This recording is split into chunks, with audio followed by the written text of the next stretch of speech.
Doctor Mohammad Arifuddin साहब का नाम मुहताज तारुफ नहीं है। आप हैदराबाद के उन चंद साइंटिस्ट में से हैं जिन्हें पहली मर्तबा ग़ालिबन 2003 में इज़राइल गवर्नमेंट की तरफ से साइंस के प्रोजेक्ट्स के लिए और वहाँ जाने का मौका मिला, वहाँ रिसर्च का मौका मिला। इस वक्त आप नाइपर में असिस्टेंट प्रोफेसर की हैसियत से काम कर रहे हैं। इन्वायरमेंटल साइंस के हवाले से आपके टॉक्स वगैरह होते हैं। मैं मज़ीद तफसीलात में न जाते हुए, क्योंकि एक अच्छे टीचर का तारुफ वो क्या प्रेजेंटेशन करता है, कैसे पढ़ाता है, वो बेहतर तारुफ है, इसलिए दीगर तफसीलात में न जाते हुए मैं डॉक्टर आरिफुद्दीन मोहम्मद साहब से गुजारिश करता हूँ कि वो अपना प्रेजेंटेशन शुरू करें। का शुक्रगुजार हूँ कि उन्होंने मुझे आज यहाँ इस एक रोज़ा वर्कशॉप के लिए केमिस्ट्री में लेक्चर लेने के लिए बुलाया।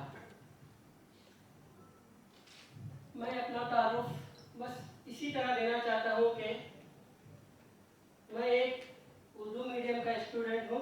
बीएससी तक मैंने उर्दू मीडियम से किया और जो 1989 में मैंने उर्दू से बीएससी की, फिर उसके बाद 95 में एमएससी किया और उसके बाद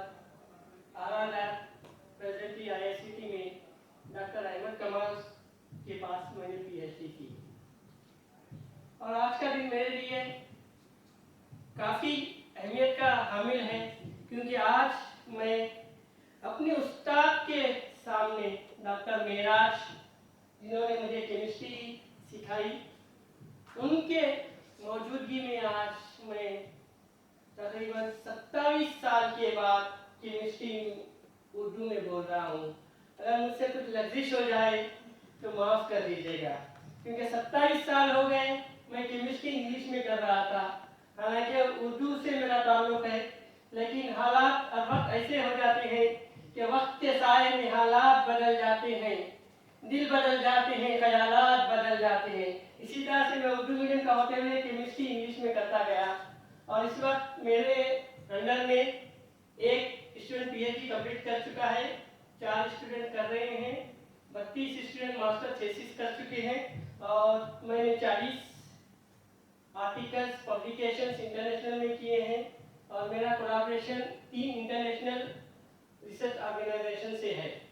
तो आगे कुछ कहते हुए मैं पहले शुरुआत करता हूँ। आज का जो टॉपिक दिया गया है, practicals as a tool for teaching chemistry. जब मुझे टॉपिक दिया गया था और ये कहा गया था कि आपको असातिज़ा के सामने असातिज़ा को पढ़ाना है, तो मैंने ये सोचा कि उस्ताद के माने ही कामिल के होते हैं, तो कोई एक उस्ताद को किस तरह सिखा सकता है, पढ़ा सकता है, ये उस पेशे तदरीस की तौहीन होगी। तो इसलिए मैं आपको पढ़ाने नहीं, सिर्फ आपको ये बताने आया हूँ कि मैं भी केमिस्ट्री को किस तरह रोजमर्रा जिंदगी के एक्सपेरिमेंट्स या एग्जाम्पल देते हुए बच्चों को सिखाने की कोशिश की, वो मैं बताना चाहता हूँ। बिस्मिल्लाहिर्रहमानिर्रहीम।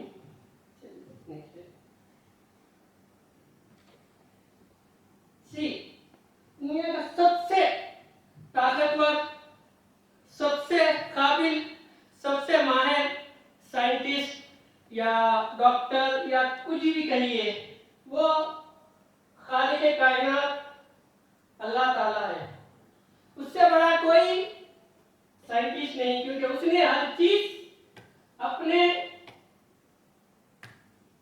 तजुर्बे या अपनी काबिलियत से बनाई है, उसमें कहीं पर कोई कमी नहीं। अगर आप देखें, ये परिंदा, आज कोई भी साइंस की कोई भी आप तरक्की ले लीजिए, चाहे वो कंप्यूटराइज लीजिए, चाहे वो आईटी लीजिए या 3D डिजाइनिंग लीजिए, क्या कोई साइंटिस्ट ये डिजाइन तैयार कर सकता है? क्या ये जानवर को कोई बना सकता है आर्टिफिशियली? क्या इस तरह से ट्रांसपेरेंट कोई जानवर बना सकता है जिसमें अल्लाह ताला ने जान भी दी है और ट्रांसपेरेंसी भी दी है? तो मेरे हिसाब से, हालांकि मैं साइंस का स्टूडेंट हूँ, साइंटिस्ट करता हूँ, मैं कैंसर पे, टीबी पे काम करता हूँ, लेकिन मेरा यह मानना है कि खुदा से बढ़ कोई साइंटिस्ट नहीं है, और जो भी अपने आप को साइंटिस्ट साबित करता है वो बेवकूफ है। खुदा ने जो भी चीज कुदरत में रखी है, हम सिर्फ उसको लेकर उसका इस्तेमाल करते हैं, ना कि हम कोई नई चीज ईजाद कर सकते हैं। इंसान की कुदरत नहीं कि वो कोई चीज ईजाद कर सके या बना सके। नेक्स्ट, जब साइंस का मामला है तो पहले यह जानना जरूरी है कि साइंस क्या है। तो मेरे हिसाब से साइंस कुदरत का मुताला, कायनात का मुताला साइंस है। अब मुताला किस तरह किया जाता है? जिस तरह से अगर आप इंसान को देखें, हर इंसान अलग अलग नजरिए का हामिल होता है। अगर आप किसी इंसान को एक चीज दे तो हर इंसान उसको अलग नजरिए से देखता है, अलग नजरिया पेश करता है। जैसा कि आप घर में देखेंगे, अगर आप टेबल लाएंगे, टेबल ला के बीच में सेंटर टेबल रखेंगे तो सास एक नजरिए से उसका पेश करेंगे कि ये बहुत अच्छा है, लेकिन इसमें खामी कलर की है। बहू एक तरीके से अपना नजरिया पेश करेगी। उसी तरह से साइंस का मुताला भी हर आदमी के नजरिए से अलग होता है। इसलिए साइंस की कई एक थियरीज आई है, क्योंकि हर आदमी का, हर साइंटिस्ट का नजरिया अलग है। और साइंस इंसान की जिंदगी से रास्त तौर पर वाबस्ता है। आप जब इंसान की जिंदगी लेंगे, जिंदगी का हर पहलू साइंस से ताल्लुक रखता है। आप सांस लेते हैं, आप खाना खाते हैं, आप चलते हैं, आप सोचते हैं, यहाँ तक कि आप जब सोते हैं, हर अमल आपका साइंस से ताल्लुक रखता है। रेस्पिरेशन साइंस, तनफ्फुस या जो भी चीज आप करते हैं साइंस से ताल्लुक रखता है। और साइंस, अगर किसी को साइंस समझना है या किसी को साइंस को समझाना है तो उसके लिए 3 सवाल रखना जरूरी है कि साइंस क्या है, क्यों है और कैसे है। तो उस्ताद के लिए सबसे बेहतरीन अमल है कि अपने शागिर्दों में यह शौक पैदा करे कि वो सवाल करने के काबिल बने। अगर कोई चीज उनके सामने रखी जाए तो वो ये कहने के काबिल हो जाए। पहला सवाल ये पूछे कि मैडम, टीचर, ये क्या है। उसके बाद दूसरा सवाल ये पूछे कि कैसे बना है। तीसरा सवाल ये है कि इसके फायदे क्या है, क्योंकि इंसान लालच का पुतला है, बगैर फायदे के कोई काम नहीं करता। तो तीसरा सवाल बहुत अहम है। नेक्स्ट, जैसा कि साइंस एक आम मुताला है, लेकिन साइंस या कायनात इतनी बड़ी है कि उसका मुताला एक इंसान के लिए बस की बात नहीं है। इसलिए इंसान जो कि लालच का पुतला है, उसने अपनी खुद गर्जी के लिए साइंस को कई एक डिविजन्स में, कई एक ब्रांचेस में तब्दील कर दिया। अब मुझे सिर्फ जानदार के लिए पढ़ना है तो उसने हयातियात बना दी। केमिस्ट्री मुताला, फिजिकल मुताले के लिए फिजिकल साइंस बना दी। तो साइंस का, कुदरत का दर्जा बंदी इंसान ने अपनी सहूलत के लिए की, क्योंकि साइंस के मुताले के लिए यह जाना जाता है कि कोई भी चीज अगर साइंटिस्ट को एक एक्सपेरिमेंट या एक थियरी पे वर्क करने के लिए कम से कम 15 से 17 साल लगते हैं। उस वक्त उस नुक्ते नजर पे कामिलियत या मुकम्मिल नतीजा आता है। तो एक इंसान अगर 17 साल काम करेगा तो उसकी जिंदगी खत्म हो जाएगी। इसलिए उसने अपने हिसाब से दर्जाबंदी की। तो साइंस को किस तरह से दर्जाबंदी किया गया है? Biological sciences, natural sciences, social sciences. तो इंसान के रहने सहने के तरीके का जब मुताला किया जाता है, और सोशल साइंसेस के इंसान कैसा रहता है, उसके बात करने का अमल कैसा है, उसका तहजीब कैसी है, उसका तमद्दुन कैसा है, और दूसरे लोगों से कैसा मिलता है, this is social science. Natural sciences की कुदरत में क्या क्या पड़े हुआ है, नेचुरल, जिसमें फिजिकल साइंसेस आता है, जो भी बेजान चीजें हैं उनका मुताला करना फिजिकल साइंसेस कहलाता है। और बायोलॉजिकल साइंसेस जानदार चीजों का मुताला, उसमें अगर हैवानात का किया जाता है तो वो जूलॉजी कहलाता है, अगर नबातियात का, प्लांट्स का किया जाता है तो बॉटनी या नबातियात कहलाई जाती है। नाउ केमिस्ट्री क्या है? तो मुझे याद है जब मैं बीएससी में था, केमिस्ट्री के क्लासेस लेते थे, तो हमारे क्लास में हमारा एक दोस्त था शेख अहमद बोल के, बीएससी में। उसे केमिस्ट्री पसंद नहीं थी और हमेशा केमिस्ट्री से डरता था, और हमेशा वो एक ही बात कहता था, एक शेर कहता था, वो मुझे बहुत पसंद था कि केमिस्ट्री है बेवफा, केमिस्ट्री है बेवफा, रात को पढ़ो सुबह हवा। तो आज भी वही होता है कि केमिस्ट्री भूल जाते हैं, इसलिए ज्यादातर तलबा केमिस्ट्री लेने से डरते हैं। लेकिन केमिस्ट्री क्या है, अगर आपको समझ में आ गई तो ये एक ऐसी अनदेखी महबूबा है कि जिसके लिए खैर बन सकते हैं। नेक्स्ट, अच्छा, केमिस्ट्री साइंस। सालिमात क्या है? दुनिया के मादा क्या है? मैटर। दुनिया के छोटे से चीज एटम जब आपस में मिलते हैं तो सालिमात बनते हैं।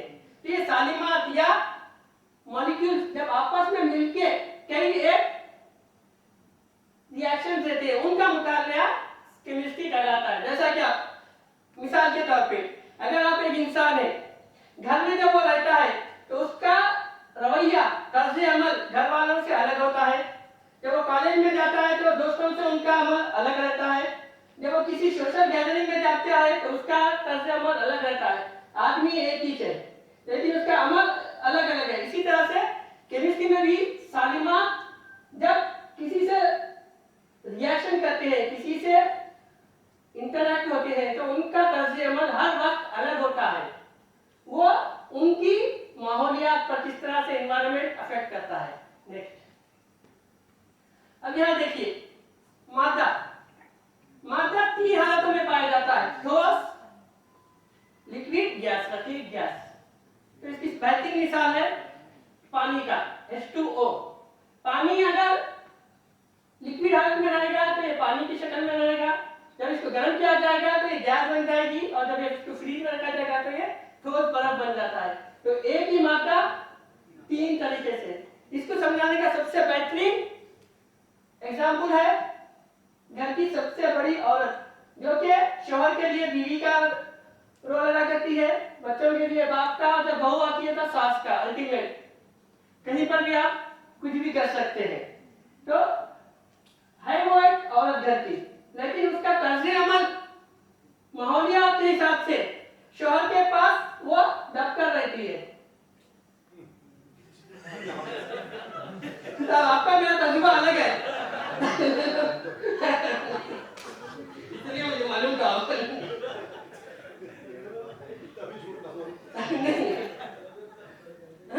दूसरा, लिक्विड। जब वो मां बनती है तो वो बहुत ही महलूल लिक्विड हो जाती है। वो पिघली हुई औरत की तरह से कि बच्चे के लिए हर चीज करने तैयार हो जाती है। और जब तीसरी हालत में गैस कभी पकड़े ले जाती है, सास हमेशा बहुत जो भी बोले उसके खिलाफ। नेक्स्ट, अब यहाँ देखिए, अब आप मुख्तलिफ अनासिर पीरियोडिक टेबल में मुख्तलिफ अनासिर जब आप लेंगे तो वो आपस में मिलते हैं तो सालिमात बनते हैं। जैसे हाइड्रोजन आजादाना हालत में, गैस हालत में होता है तो जब मिलता है तो हाइड्रोजन सालिमा बनता है। तो ये मिसाल है। Next, now whenever a chemical change occur we can say that a chemical reaction has take place। यानी जब कोई भी मादे में कोई तब्दीली अमल में आती है, जैसे आपको एक ठोस मादा लीजिए, अब जैसे आप आइसक्रीम लेते हैं, आइस लेते हैं, आप उसको थोड़ी देर रख देते हैं, वो पानी बन जाता है। तो वो क्या है? केमिकल चेंजेस है, कीमियाई तब्दीली है। तो chemical change can be observe, उसको देखा जा सकता है, मुशाहिदा किया जा सकता है। नेक्स्ट, अब यहाँ एक मिसाल दी गई है हाइड्रोजन गैस। अगर आप हाइड्रोजन गैस को अगर आप लेंगे, formation of hydrogen gas by the action of dilute sulphuric acid on zinc. अगर आप सल्फ्यूरिक एसिड लेके जिंक के ऊपर अगर डालेंगे तो हाइड्रोजन गैस खारिज होगी। ये आप देख सकते हैं। तो इस तरह के मुताबिक आप रोजमर्रा जिंदगी में सल्फ्यूरिक एसिड एक मादा है, जिंक एक एटम है, तो दोनों के इंटरैक्शन से हाइड्रोजन गैस बन रही है। नेक्स्ट,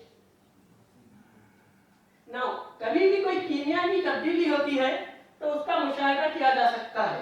इस तरह से कि आप रोजमर्रा जिंदगी में देखते हैं किसी का मूड चेंज होता है तो मूड से आप मालूम होता है कि अगर घर में घुसते हैं, अगर वालिद साहब गुस्से में है तो आप समझ जाते हैं बाजू से निकल जाते हैं। तो यहाँ पर भी जब कोई केमिकल रिएक्शन होता है तो उसका इंडिकेशन या उसकी एक अलामत जाहिर होती है। तो अलामतें क्या होती है? या तो चेंज इन स्टेट, सॉलिड से लिक्विड होता है या लिक्विड से गैस बनती है। चेंज इन कलर चेंज हो जाता है, ब्लू कलर का तो लाल हो जाता है।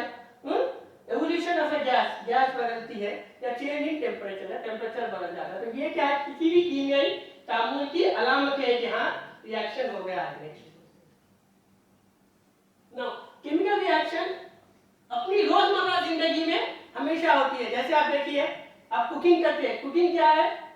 रोजमर्रा की जिंदगी की केमिस्ट्री है। आप चाय बनाते हैं, चाय is nothing but example of making of A solution.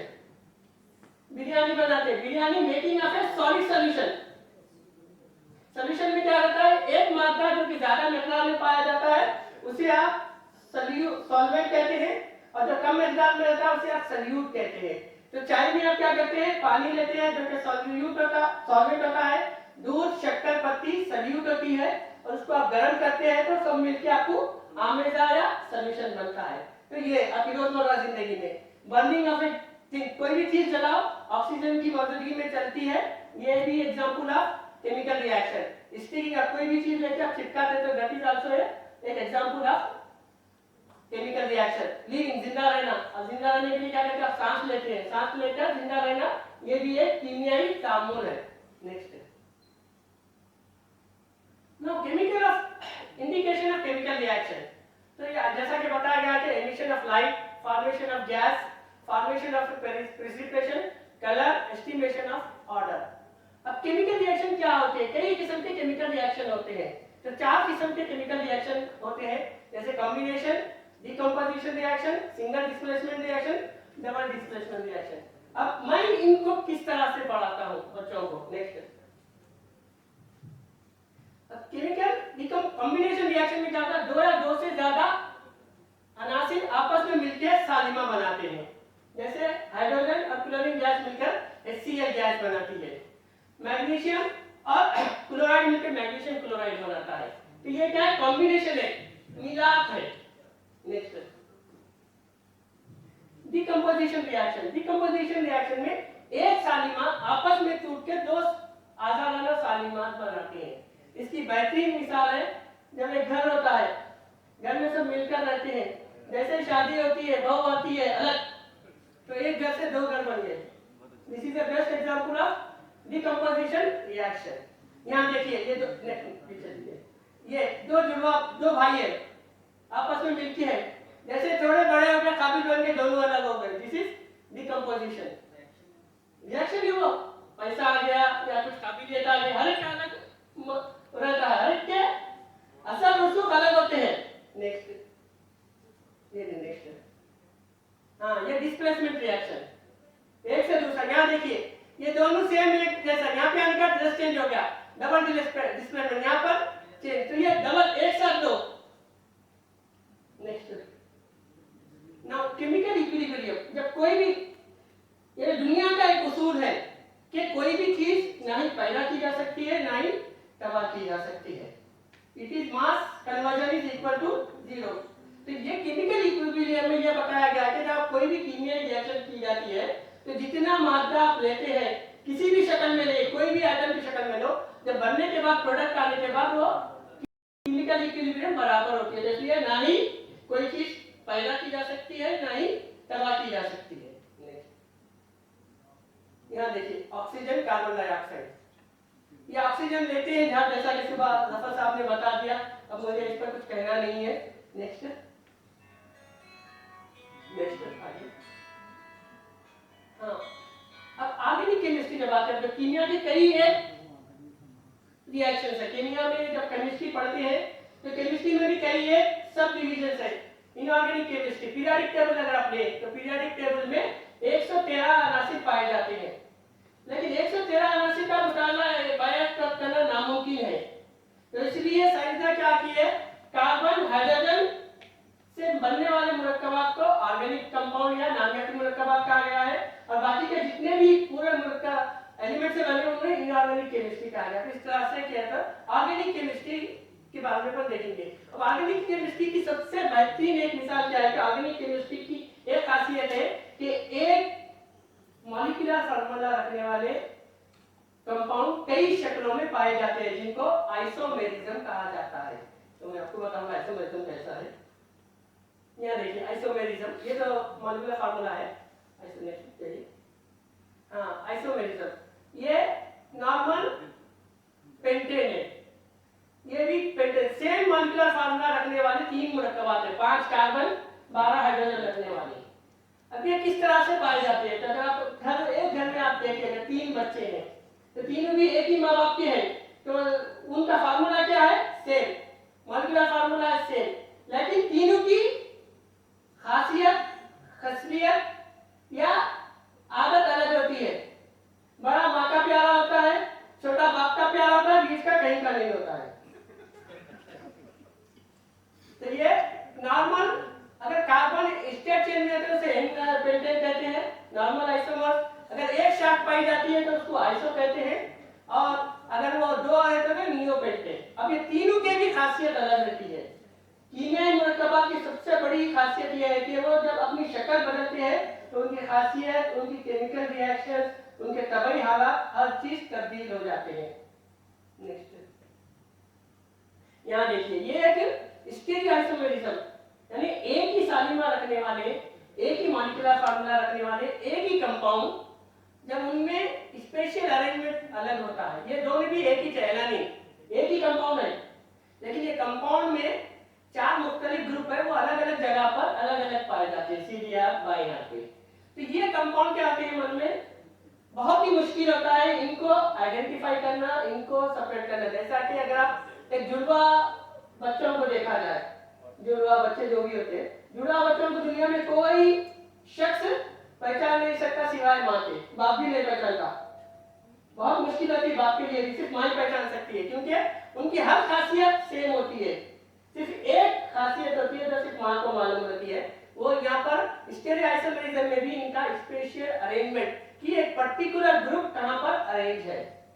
Next, अब यहाँ पर जब एक असातिज़ा को, कादिर उस्ताद को पढ़ाने के लिए एग्जाम्पल्स आपको देना है, तो किस तरह से दिया जाए। देखिए, मैग्नीज एक एटम है। ये एटम जब मुख्तलिफ शक्लों में पाया जाता है, मैग्नीज डाइऑक्साइड की शक्ल में, मैग्नीज पोटेशियम परमैंगनेट की शक्ल में, तो इनके कलर्स अलग हो जाते हैं। तो ये क्या है मालूम है, मुशाहिदा है कि जब कोई भी एटम अपनी शक्ल बदलता है, ऑक्सीडेशन स्टेट बदलता है, तो उनकी खासियत बदलती जाती है। तो एक टीचर के लिए ये जरूरी है कि वो स्टूडेंट्स को ये फर्क को अमली तौर पर, एक्सपेरिमेंट के तौर पर बताए। इसी तरह से फ्लेम टेस्ट, हर मेटल आयन जब जलता है तो वो अलग कलर देता है। तो ये एक्सपेरिमेंट्स के तौर पे आप बता सकते हैं कि किस तरह से, हालांकि सब पीरियोडिक टेबल के अनासिर है, सब एक ही खानदान के बच्चे हैं, लेकिन सबका तर्ज अमल आग की तरफ अलग है। नेक्स्ट, यहाँ पे देखिए, जब कोई भी मुरक्कब या कंपाउंड जब पानी में डाला जाता है तो हर कंपाउंड का सॉल्युबिलिटी, कलर डिफरेंस होता है। हर एक जरूरी नहीं है कि पानी में पूरी तरह से घुल जाए। ये भी एक किस्म का मुशाहिदा है, ये बताया जाता है कि वो कंपाउंड कितना स्ट्रॉन्ग, स्टेबल है, उनकी कीमियाई बंदिश कितनी है, वो कितनी हद तक स्ट्रॉन्ग और स्टेबल है। ये पीएच इंडिकेटर सुबह साहब, जफर साहब ने पूरी तरह से बता दिया, तो ये भी मैं नहीं बताऊंगा। नेक्स्ट, ये भी पीएच का था। नेक्स्ट, ये पीरियोडिक टेबल उर्दू में है, तो अगर आप उर्दू मीडियम के उस्ताद हैं तो ये पीरियोडिक टेबल आप बच्चों को याद कराना। अगर इसको सही तरह पे याद करना चाहते तो 7.5 मिनट में पूरा पीरियोडिक टेबल याद करके लिख सकते हैं। नेक्स्ट, अब प्रैक्टिकल एग्जाम, जब आप प्रैक्टिकल जब करेंगे तो बच्चों को कई एक एक्सपेरिमेंट ऐसे क्या बताया जाए जो कि आसान हो। आप लैब में या क्लास में, जैसा कि जफर साहब ने कहा था सुबह, कि बगैर किसी सहूलत के छोटी से छोटी जरूरत, छोटी से छोटी चीजों से आप कर सकते हैं। तो ये एक एग्जाम्पल है ब्लू बॉटल एक्सपेरिमेंट। ये ब्लू बॉटल एक्सपेरिमेंट में क्या होता है कि आप सोडियम ग्लूकोज, सोडियम हाइड्रोक्साइड और मिथिलीन ग्रुप तीनों को कंपाउंड को लेके आप एक पानी में डाल के आप छोड़ दें, और जैसा आप शेक करते जाएंगे ये ब्लू कलर में तब्दील होते जाएगा। तो ये क्या है मालूम है, ये रिएक्शन, ये एक्सपेरिमेंट ये बतलाता है कि सोडियम हाइड्रोक्साइड मिथिलीन ग्रुप के साथ रिएक्ट करके ग्लूकोज की मौजूदगी में अपना ऑक्सीडेशन स्टेट चेंज करती है। तो ये एक्सपेरिमेंट कीमियाई तब्दीली को आसानी से एक्सप्लेन करने में माविन साबित होगा। नेक्स्ट, ग्लिसरॉल एंड KMnO4, ये सिंपल सा एक्सपेरिमेंट है, ग्लिसरॉल या ग्लिसरीन। जब KMnO4 में आप डाल के छोड़ देंगे 30 सेकंड के बाद उसमें आग पैदा हो जाएगी। तो ये एक्सोथर्मिक रिएक्शन की एक बेहतरीन मिसाल है। तो आप क्लास में पढ़ाते वक्त इस तरह के एक्सपेरिमेंट, जिससे कि कोई किस्म का नुकसान ना हो, आप एक्सपेरिमेंट बता सकते हैं। क्योंकि मैं जहां तक मानता हूं कि केमिस्ट्री में 2 चीजें हो सकती है। अगर आप केमिकल्स के साथ खेलें, play with chemicals, if you play with chemicals with efficiency you will get the results as a new product. If chemicals will play with you, it will accident. So try to do, आप इस तरह से कोशिश कीजिए कि आप chemical से खेलने के माहिर बने, ना कि केमिकल्स आपसे खेलें। नेक्स्ट, ये देखिए किस तरह से एक्सपेरिमेंट बच्चों को केमिस्ट्री की तरह वाकिफ कर सके कि किस तरह से उनको छोटे मोटे एक्सपेरिमेंट देके उनको बताए। तो लेकिन केमिस्ट्री का जहाँ तक सवाल है, उस्ताद की मौजूदगी में हर एक्सपेरिमेंट होना, वरना कुछ तो भी एक्सीडेंट हो सकते हैं। लास्ट में ये मेरी वालिदा है और नो डाउट दुनिया में इनकी वजह से है, लेकिन इनकी कुर्बानियों की वजह से आज मैं यहाँ हूँ। मेरा सब अच्छी तरह से वाकिफ है। अगर इन्होंने मुझे पढ़ने के लिए परमिशन ना दी होती तो आज मैं यहाँ तक काबिल ना बनता, क्योंकि मैं उस तबके से ताल्लुक रखता हूँ जहाँ पर इल्म जुर्म है। मैं मेमन तबके से ताल्लुक रखता हूँ जहाँ पे पढ़ाई को जुर्म समझा जाता है, बिजनेस को महारत समझी जाती है। और एज पर माई कम्युनिटी, मेरे नाना मेरे दादा उनके बकौल मैं बेवकूफ हूँ जो कि पढ़ाई की और पीएचडी की। वो कहते हैं कि तुझसा बेवकूफ हमने कहीं नहीं देखा। बिल्कुल सही कहते हैं, लेकिन मैंने तालीम किया, कभी जॉब के लिए तालीम के लिए मैंने नहीं पढ़ाई। एसएससी में एक उस्ताद ने मुझे कहा था कि उर्दू मीडियम के लिए उर्दू के तालीम कुछ नहीं कर सकते, और डिग्री में एक मेरे उस्ताद ने कहा था कि उर्दू मीडियम के बच्चे कुछ नहीं कर सकते, क्यों अपना वक्त बर्बाद कर रहे हो। वो चीज मुझे ज़र्ब के तौर पे लगी, नस्तर के तौर पे लगी, और उसी वक्त मैंने ये चैलेंज लिया कि मैं ये साबित करूंगा कि उर्दू मीडियम के बच्चे भी कुछ कर सकते हैं, ज़्यादा नहीं कुछ कर सकते हैं। और मैंने कोशिश की 1992 में बीएससी से उर्दू मीडियम से पास होने वाला उर्दू मीडियम का पहला तालिब इल्म था उस्मानिया यूनिवर्सिटी में 20 साल के बाद, लेकिन उस्मानिया यूनिवर्सिटी में एडमिशन नहीं मिला, वो अलग बात है। उसके बाद एमएससी करके पीएचडी के लिए जब ज्वाइन किया डॉक्टर अहमद कमाल साहब के पास, ये इंडिया के बायो ट्रांसफॉर्मेशन मेडिसिन केमिस्ट्री में नंबर 1 साइंटिस्ट इस वक्त प्रो वाइस चांसलर है हमदर्द यूनिवर्सिटी के। इनके पास एक प्रोजेक्ट था, क्योंकि मुझे रिसर्च का शौक था। मुझे 2 आदमियों ने रिसर्च के लिए राबित किया। एक थे डॉक्टर एवी रामाराव, जो कि मेरे क्लासमेट डॉक्टर चंद्रा रामाराव के वालिद साहब थे। तो उनके बारे में मैं क्लास में जब सुनता था तो मुझे बहुत शौक हुआ, क्योंकि वो प्राइम मिनिस्टर के साइंटिफिक एडवाइजर थे, और इंडिया में जो इस वक्त एजएफपी ड्रग है, एंटीवायरल ड्रग, उसके वो बानी है। तो उनको देख के मुझे शौक हुआ कि मैं केमिस्ट्री में रिसर्च करूं, लेकिन उस वक्त हालात ऐसे नहीं थे कि कर सके। तो उस वक्त डॉक्टर अहमद कमाल साहब के पास एक प्रोजेक्ट आया था। वो प्रोजेक्ट के लिए उन्होंने, मैं जब जाके उनसे अप्रोच किया, उनसे जब कहा कि मैं उर्दू मीडियम का हूँ, मुझे करना है, तो उन्होंने एक चीज मुझे कही थी कि देखो बेटा, अगर तुम्हें काम करना है, रिसर्च करना है, कुछ भी करना है, काबिल बनना है, तो अपनी जरिए तालीम को कभी बीच में ना। उर्दू मीडियम कोई नहीं, तुमने उर्दू मीडियम से किया, एमएससी इंग्लिश मीडियम से किया, फर्स्ट क्लास पास किया, you got the degree with first class, means you have the ability, तुम्हें काबिलियत है, जब तो तुमने एग्जाम पास किया। तो इस चीज को छोड़कर उस दिन से मैंने ये छोड़ दिया कि मैं उर्दू मीडियम का हूँ। ये दोनों मेरे मौसी ने, इन्हीं की वजह से मैं यहाँ हूँ। और एक लास्ट स्लाइड ये बताना चाहता हूँ, ये लास्ट ईयर हमारे कॉलेज में एक कॉन्फ्रेंस हुई थी। ये कॉन्फ्रेंस में मैं एज ए स्पीकर था, लेकिन ये कॉन्फ्रेंस होने के 6 महीने बाद जब मैं इस तस्वीर को वापसी से गौर से देख रहा था, तो उस वक्त ये तस्वीर में मुझे एक अजीब चीज नजर आई। वो अजीब चीज ये नजर आई कि इस डाइस पर एक ही शोबे के, केमिस्ट्री के 5 उस्ताद बैठे हैं, 5 जनरेशन है। वो इस तरह से, ये मैं हूं, ये मेरे उस्ताद है डॉक्टर अहमद कमाल, इनके उस्ताद डॉक्टर मीर मौजम अली, उनके उस्ताद प्रोफेसर राजेंद्र साहब, और इनके उस्ताद प्रोफेसर साई प्रकाश साहब। 5 असातिज़ा, और मेरी खुशकिस्मती है कि ये पांचों ने मुझे पढ़ाया है, मैं 5 का स्टूडेंट हूँ। ये अजीब बात मुझे देखी, तो मैंने आपको बता दूं कि इस तरह से भी होता है।